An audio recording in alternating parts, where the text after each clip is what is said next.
비하인드 플러스 시간입니다. 신종 코로나 바이러스 상황을 취재하는 정책팀의 박유미 기자가 나와 있습니다. 네, 첫 번째 키워드 볼까요? 네, 첫 번째 키워드는요. 그때는 맞고 지금은 아니답니다. 예, 어떤 걸 두고 하는 얘기입니까?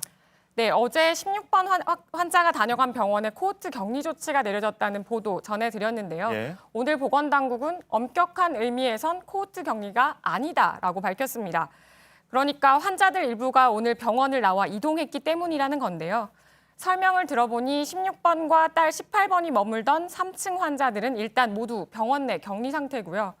밖으로 나오지 못하고 있습니다. 대신 1인실로 옮겼습니다. 그리고 나머지도 위험도에 따라 자가격리나 인근의 소방학교 1인실로 이동한 상태입니다. 예, 그러니까 이동이 있었으니까 엄격한 의미에서는 코호트 격리가 아니다 이런 얘기인가요?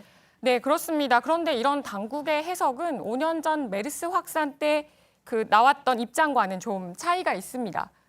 보도 참고 자료로 나와 있는데 예. 보시면 확진 환자의 동선을 고려해서 최소 병동 또는 층 단위로 관련 구역 내 접촉자 전체를 격리한다는 의미에서 코호트 격리라는 의미를 썼습니다. 예. 실제 그런 의미에서 관련 조치들이 또 이뤄지기도 했고요.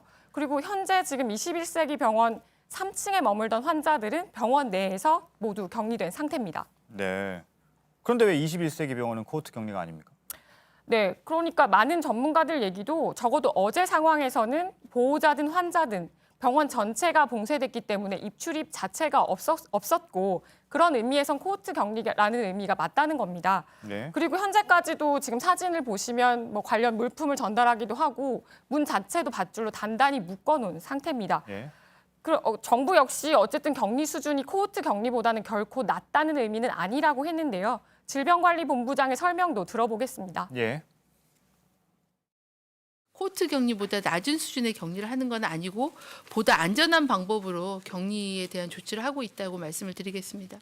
네. 그러니까 코호트 격리는 아니지만 수준을 보면 더 높다 뭐 이런 얘기인가요? 네, 오히려 더 수준 높은 격리라는 의미고요. 그런데 굳이 코호트 격리라는 의미를 부인하는 이유는 뭘까? 전문가들 중에 일부는 어쨌든 5년 전 보도인데요. 5년 전 메르스 때 코호트 격리 조치가 여러 곳에서 이뤄졌기 때문에 그런 공포감을 다시 또 재현할 수 있어서 이런 엄격한 해석을 내놓은 게 아니냐 이런 해석도 나오고 있습니다. 알겠습니다. 다음 키워드는요? 네, 두 번째 키워드는 유령 접촉자입니다. 예. 무슨 얘기입니까? 네, 먼저 화면을 보겠습니다. 예.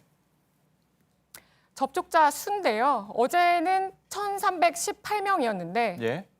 오늘은 956명으로 줄었습니다. 예. 왜 이렇게 된 거죠?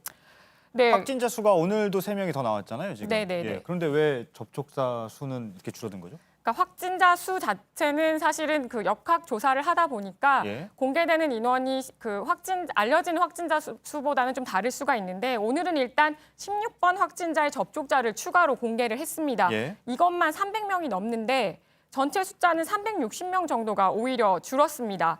보시면 일단 접촉자 수가 가장 많았던 12번 확진자의 경우에 어제 666명까지 늘었다가 219명으로 갑자기 줄었습니다. 예, 거의 3분의 1 수준인데 왜 이렇게 된 겁니까? 설명은 이렇습니다. 최근에 접촉자를 밀접과 일상으로 나누지 않고 예. 모두 통일해서 자가격리 대상으로 보고 엄격하게 관리하겠다고 했습니다. 그렇다 보니 상당히 멀리서 접촉하신 분들, 자가격리가 과도하다고 보이는 분들은 제외했다는 겁니다. 예. 그러면 접촉자에서 이렇게 빠지면 사실 접촉자를 구별하는 거는 관리 때문이잖아요. 이렇게 네네. 빠지면 관리를 안 받는 건가요? 일단 그렇지는 않고요. 예. 예전에 일상 접촉자 수준의 감시를 하겠다고 했습니다. 예, 알겠습니다. 그러니까 접촉자로 구분은 안 되는데 관리는 받는 좀 애매한 상황이 벌어지는 거군요. 네, 예, 그렇습니다. 알겠습니다. 세 번째 키워드는요? 네, 세 번째 키워드는 2월 6일입니다. 예, 이제 몇 시간도 안 남았습니다. 네, 예. 내일입니다. 오늘 질병관리본부장 발언 중에 이 날짜가 등장했는데요. 예. 한번 들어보겠습니다. 예. 우한시 폐쇄 조치가 내려진 1월 23일부터 2주째가 되는 2월 5일에서 6일 이후의 상황을 예의주시할 필요가 있다고 생각합니다. 예.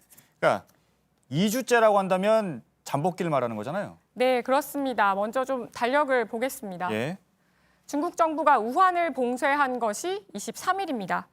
그러니까 최대 잠복기 14일을 감안하면 그러니까 오늘이나 내일 정도면 발원지인 우한이나 후베이성에서 직접 입국하는 분들로부터의 감염 위험은 어느 정도 해소가 된다는 겁니다. 예. 내일을 기점으로 확산세가 좀 꺾일 수 있다 이런 기대인 건가요? 네, 그렇습니다. 다만 어제 오늘 저희가 전해드리기도 했지만 중국 외에 제3국을 다녀오신 분들 중에 확진자가 나왔고 국내에서도 또 2차, 3차 감염의 우려가 여전히 남아있기 때문에 상황은 좀 더 지켜봐야 할 것 같습니다. 예, 알겠습니다. 잘 들었습니다. 박유미 기자였습니다.